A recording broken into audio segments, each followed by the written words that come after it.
brought to you by ITIL and Higher.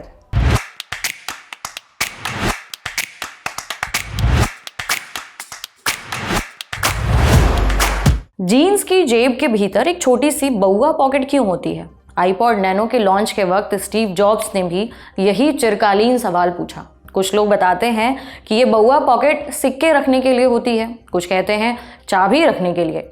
Steve jobs ने इस सवाल का फायदा उठाया आईपॉड की मार्केटिंग के लिए। बता डाला कि ये पॉकेट असल में आईपॉड नैनो रखने के लिए बनाई गई थी, पर यह तो मार्केटिंग गिमिक था। इससे इतर सवाल तो मौजूद ही रहा।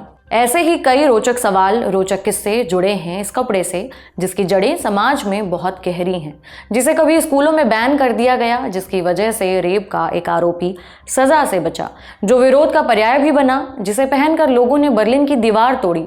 स्टीव जॉब्स से लेकर मार्टिन लूथर किंग तक, क्रांति से लेकर गुलामी तक, इस कपड़े ने सब देखा। आइकॉनिक ब्लू डेनिम जीन्स शायद ही कोई ऐसा कपड़ा होगा जिसका इतिहास समाज के हर तबके को इस तरह छूता हो जिस तरह ब्लू डेनिम जीन्स। शायद ही कोई ऐसा कपड़ा होगा जिसे लेकर कहा जाता हो ये दुनिया के सबसे पुराने कपड़ों में से है, फिर भी हमेशा जवान है। अब तक बच पाया। दुनिया का सबसे पुराना जीन्स साल 1857 के आसपास में बना था। 150 साल का जवान जीन्स। पर जीन्सों का इतिहास इससे भी पुराना है, जिसके तार भारत, पेरिस, इंग्लैंड और अमेरिका से होते हुए सोवियत संघ के आयरन कर्टन तक जुड़े हैं। तो चलिए आज के एपिसोड में जानते हैं जीन्स का इतिहास और इसका भारत से नाता, आंदोलनों में इसका क्या योगदान रहा, रेप के मामले में कैसे इसे गवाह बनाया गया, और आखिर में वही सवाल, इसमें छोटी जेब क्यों होती है, बउआ पॉकेट। नमस्कार, मेरा नाम उपासना है। आप देख रहे हैं ऐतिहासिक किस्से कहानियों से जुड़ा हमारा रोजाना का कार्यक्रम तारीख, जिसमें अगले 3 दिन हम कपड़ों का इतिहास बताने वाले हैं। क्योंकि मानव सभ्यता, इंसानों और स्थानों का अपना इतिहास है, वैसे ही कपड़ों का भी है। 3 एपिसोड की सीरीज में इतिहास होगा ब्रा का, इतिहास होगा धोती का, लेकिन आज शुरुआत डेनिम जीन्स से। Let's do this. Fill it up. Let's do this now. Blue denim jeans आमतौर पर कुछ मोटे और मजबूत कैनवास की तरह के कपड़े का बना होता है। आज के जीन्स जैसे एक कपड़े के तार भारत से भी जुड़े हैं, जिसे नाम दिया गया डोंगरी फैब्रिक। ये नाम मुंबई के डोंगरी से मिलता जुलता लग रहा होगा, क्योंकि इसका ओरिजिन वहीं से हुआ बताया जाता है। हालांकि नक्शे में किसी एक सटीक जगह से डेनिम को जोड़ना आसान नहीं है। इनके नामों में भी बड़ा कन्फ्यूजन है। कई बार डुंगरी को डेनिम भी कह दिया जाता है। ये भी कहना मुश्किल है कि डुंगरी डेनिम से पहले आया या बाद में, पर कुछ बुनियादी फर्क हैं, मसलन डाई करने का तरीका, कपड़े की बुनाई वगैरह। दूसरी तरफ डेनिम नाम के पीछे की कहानी 7000 किलोमीटर दूर शुरू होती है।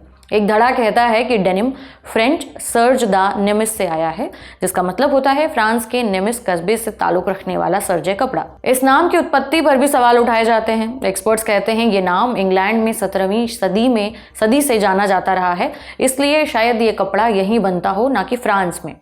जगह के अलावा सर्ज दा नेमिस के साथ इस मामले में एक और मसला है। दरअसल ये कपड़ा रेशम और ऊन के धागों से बनाया जाता था, जबकि डेनिम हमेशा कॉटन से बनता है। मामला बस नेमिस तक नहीं रहा। एक जीन नाम का कपड़ा भी हुआ करता था, जो कॉटन, लिनन और ऊन मिलाकर बनाया जाता था। इसकी जड़ें इटली से जुड़ी थीं। क्लियर कर दें कि जीन एक तरह का कपड़ा था और डेनिम भी। कुल मिलाकर कहें तो आज का डेनिम कहाँ से आया, ये पहले किस तरह का कपड़ा था, इस बारे में सटीक जानकारी नहीं मिलती है। या तो ये फ्रांस से निकला या फिर अंग्रेज व्यापारियों ने इसे खुद का नाम दे दिया। ये राज भी उन्हीं के साथ चला गया। वहीं 18वीं सदी आते आते जीन कपड़ा पूरी तरह कॉटन से बनाया जाने लगा। इससे मर्दों के कपड़े बनाए जाते। ये खास था क्योंकि कई धुलाइयों के बाद भी टिकाऊ था। इसके चलते इसकी पॉपुलैरिटी भी बढ़ी। दूसरी तरफ डेनिम भी अपनी पहचान बना रहा था। ये जीन से ज़्यादा टिकाऊ पर महंगा भी था। हालांकि दोनों कमोबेश एक ही जैसे थे, एक बुनियादी फर्क के साथ।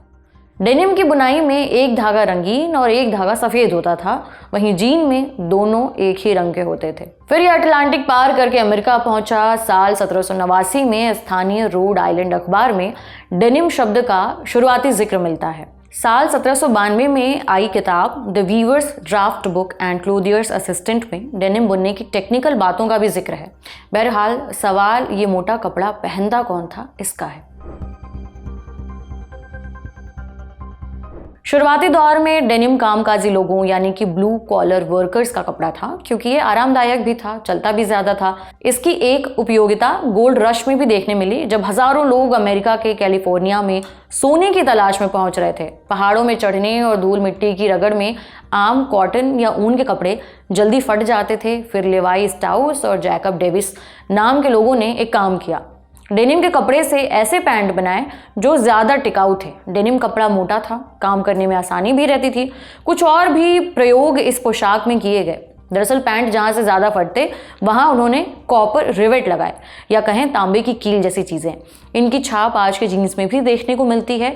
वो जेबों में जो छोटी छोटी बटन जैसी चीज़ें होती हैं, रिवेटेड जीन्स का अवशेष हैं। इसके नीले रंग के पीछे की कहानी भी कम रोचक नहीं है। कामकाजी लोगों के लिए बना ये कपड़ा अक्सर नीला होता था, क्योंकि गहरा रंग गंदा कम जान पड़ता है। इसकी एक और वजह नीला सोना भी था। भारत में एक दौर ऐसा भी था जब अंग्रेजी हुकूमत किसानों को अनाज की जगह नील उगाने पर मजबूर करती थी, फिर औने पौने दामों पर खरीदकर यूरोपीय बाजारों में ऊंची कीमतों पर बेच देती थी। साल 1810 तक ब्रिटेन में 95% नील भारत से भेजी जाती थी। नील का रंग तो नीला था, पर यह भारतीय किसानों के खून पसीने से बनी थी। एक वक्त पर यह खास रंग यूरोप में लग्जरी था, क्योंकि हरे रंग की पत्तियों से नीला रंग निकालना कतई आसान नहीं था। इसके लिए सालों की कला लगती थी, मेहनत लगती थी। इसी क्रम में भारतीय किसानों का शोषण भी खूब हुआ। विरोध में बंगाल के किसानों ने नील की क्रांति भी की। बिहार के चंपारण में महात्मा गांधी के पहले आंदोलन के केंद्र में भी नील के किसान थे। नील पर ब्रिटेन का हक बाकी देशों के लिए भी दिक्कत थी। ऐसे में नील का अल्टरनेटिव खोजने की जुगत भी लगाई जाने लगी। German chemist Adolf von Baeyer ने सिंथेटिक केमिकल डाई बनाने की सोची। साल 1865 से इस जुगत में लगे। आखिर कुछ एक 18 साल बाद उन्हें सफलता मिली गई, जिसके बाद सस्ता नीला रंग बाजार में उपलब्ध था।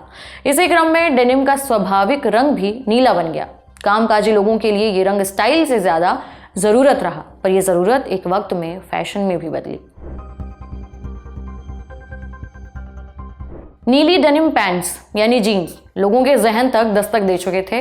अमेरिकी काउबॉयज, खदानों में काम करने वाले, ट्रेनों के ट्रैक बनाने वाले, सोना खोजने वाले, सभी की पहली पसंद। फिर 1950 के दशक में हॉलीवुड फिल्मों में ये शिरकत करते हैं। साल 1953 में गॉड फादर फिल्म वाले मर्लिन ब्रांडो की एक film I the wild one, जिसमें वो बैड बॉय जॉनी के किरदार में थे।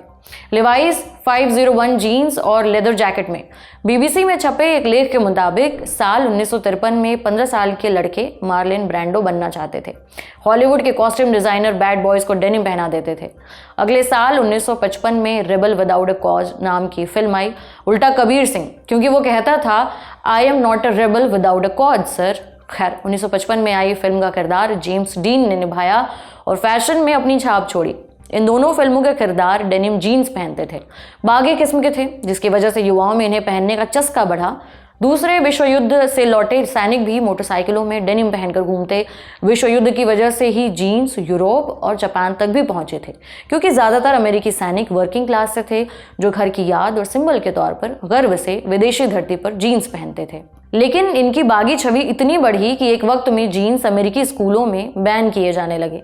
थिएटर्स और रेस्टोरेंट के आगे निशाने पर भी आए। इसके चलते डेनिम कंपनी लिवाइस ने एक कैंपेन भी चलाया, राइट फॉर स्कूल। राइट माने सही, राइट माने हक। इश्तिहारों में स्कूल के लड़कों को ब्लू जीन्स पहने और किताब लिए दिखाया गया। कोशिश कि जीन्स पहनने वाले एंग्री यंग मैन के अलावा पढ़ाकू भी हो सकते हैं। बहरहाल वक्त के साथ जीन्स के साथ जुड़ी बैड बॉय की इमेज बदली। इन्हें समाज में स्वीकार्यता मिली।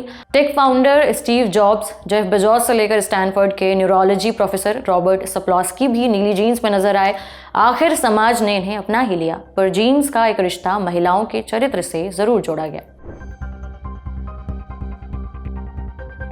साल 2008 में इटली के सुप्रीम कोर्ट ने एक विवादित फैसला दिया। मामला एक 16 साल की लड़की के यौन शोषण से जुड़ा था। दरअसल 12 जुलाई 1992 को 16 साल की एक छात्रा ने पुलिस में मामला दर्ज करवाया। बताया कि 45 साल के ड्राइविंग इंस्ट्रक्टर ने उसका यौन शोषण किया। ड्राइविंग सिखाते वक्त वो सुनसान सड़क पर ले गया और फिर बलात्कार किया।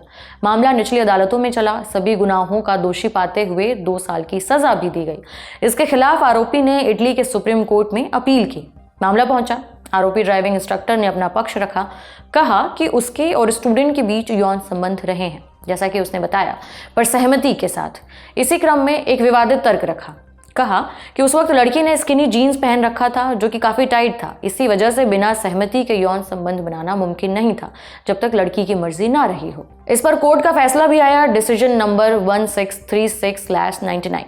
उसमें इटली के सुप्रीम कोर्ट ने कहा पहनने वाले की सहमति के बिना टाइट जीन्स को थोड़ा भी उतारना असंभव सा है। इसी आधार पर कोर्ट ने मामले में लड़की की सहमति को माना और आरोपी को रिहा कर दिया। इस विवादित तर्क और फैसले के बाद जगह जगह पर प्रोटेस्ट भी हुए। इसे जीन्स डिफेंस नाम दिया गया। रोम की संसद के बाहर 5 महिला सांसद हाथ में कागज लिए खड़ी हुई थीं। लिखा था जीन्स एलिबाई फॉर रेप, बलात्कार की गवाही देता जीन्स। तानाशाह मुसोलिनी की पोती और सांसद एलेसेंड्रा मुसोलिनी ने कहा यह फैसला महिलाओं के सम्मान को ठेस पहुंचाता है। आगे ये मामला काफ़ी बड़ा हुआ। आम जनता से लेकर महिला जजों ने फैसले के पीछे की मानसिकता पर कड़े सवाल उठाए। कई प्रोटेस्ट हुए। जीन्स से जुड़ा एक प्रोटेस्ट और भी था जो एक दूसरे हक की बात करता था। 50 के दशक में अमेरिका में नागरिक हकों की बात चली। इसमें केंद्र में अश्वेत अमेरिकी थे। नाम दिया गया सिविल राइट्स मूवमेंट। इसी आंदोलन के दौरान नेता मार्टिन लूथर किंग ने अपना चर्चित भाषण दिया जिसे टाइम ने दुनिया के 10 सबसे महान भाषणों की लिस्ट में रखा। भाषण आई हैव अ ड्रीम, मेरा एक सपना है। एक दिन मेरे 4 बच्चे उनकी त्वचा के रंग से नहीं बल्कि चरित्र से जाने जाएंगे। मेरा एक सपना है। यही मार्टिन लूथर किंग एक वक्त नीली जीन्स में भी नजर आए। हालांकि आज नीली जीन्स को अश्वेत अमेरिकियों के हक से जोड़कर नहीं देखा जाता है, पर उस दौर में तमाम लोगों के लिए ये विरोध जताने का एक तरीका था।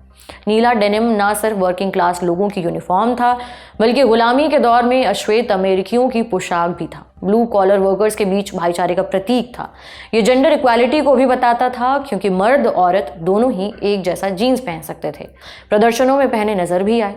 दूसरी तरफ साल 2006 में बेलारूस में राष्ट्रपति चुनावों से जुड़ा एक प्रोटेस्ट चल रहा था। तभी पुलिस ने लोगों के हाथों से झंडे जब्त कर लिए, जिसके बाद एक प्रदर्शनकारी ने लकड़ी में डेनिम कपड़ा फंसाया और झंडा बना डाला। फिर उदय हुआ जीन्स रिवॉल्यूशन का। युवा ऑर्गेनाइजेशन जुब्र ने लोगों से अपील की कि वो सड़कों में जीन्स पहने उतरें। कोल्ड वॉर यानी कि शीत युद्ध के दौरान सोवियत संघ और पूर्वी यूरोप में भी जीन्स की मांग बढ़ने लगी। यहाँ इनकी स्मगलिंग करके लोग फायदा भी कमाने लगे। फिर उदय हुआ जीन्स जनरेशन का। लोग जो अपने रिश्तेदारों से ब्लू जीन्स के जोड़े मंगवाते थे। दरअसल एक वक्त में आयरन कर्टन यानी सोवियत राज्य में जीन्स बैन भी कर दिए गए, पर नवंबर 1989 में एक रोज कुछ 20 लाख लोग एक दीवार के पास इकट्ठा हुए और उसे तोड़ना शुरू कर दिया। दीवार बर्लिन की, द बर्लिन वॉल। इन लोगों में तमाम युवा भी थे जिन्हें वेस्ट का पहनावा जीन्स पहन रखा था, जिसे पूंजीवाद की निशानी माना जाता था। पर दीवार पर बैठे तमाम जवान लोगों ने बर्लिन वॉल को तोड़कर रख दिया। अब बात उस सवाल की जो हमने शुरुआत में पूछा था, जीन्स में वो छोटी जेब क्यों होती है? ना म्यूजिक प्लेयर, ना सिक्के, ना ही टॉफी। छोटी जेब की कहानी घड़ियों से जुड़ी है, जिसके लिए कभी जानिसार अख्तर साहब ने कहा था, इनकलाबों की घड़ी है हर नहीं, हाँ से बड़ी है एक वक्त पे। वक्त देखने वाली घड़ी भी थोड़ा बड़ी थी, कलाई में फिट नहीं होती थी, कुछ पॉकेट वॉचेस रखने में भी दिक्कत होती थी। आज चाहे छोटी जेब को जैसे भी इस्तेमाल में लिया जाए या ना लिया जाए, पर 1873 में जब इसे डिज़ाइन किया गया था तब इसका मकसद था कि कामकाजी लोग अपनी घड़ियों को सुरक्षित रख सकें। वक्त रहता नहीं कहीं टिक कर, आदत इसकी भी आदमी सी है। और बदलते वक्त के साथ इंसानों की आदतें बदली, छोटी जेब गुजरे की निशानी बनकर रह गई। बहरहाल आज की तारीख में इतना ही। इसे लिखा है राज विक्रम ने। फिर मिलेंगे और दूसरे कपड़ों के इतिहास के बारे में बात करेंगे। तब तक अपना और अपनों का ख्याल रखिए। देखते रहिए ललन टॉप। शुक्रिया।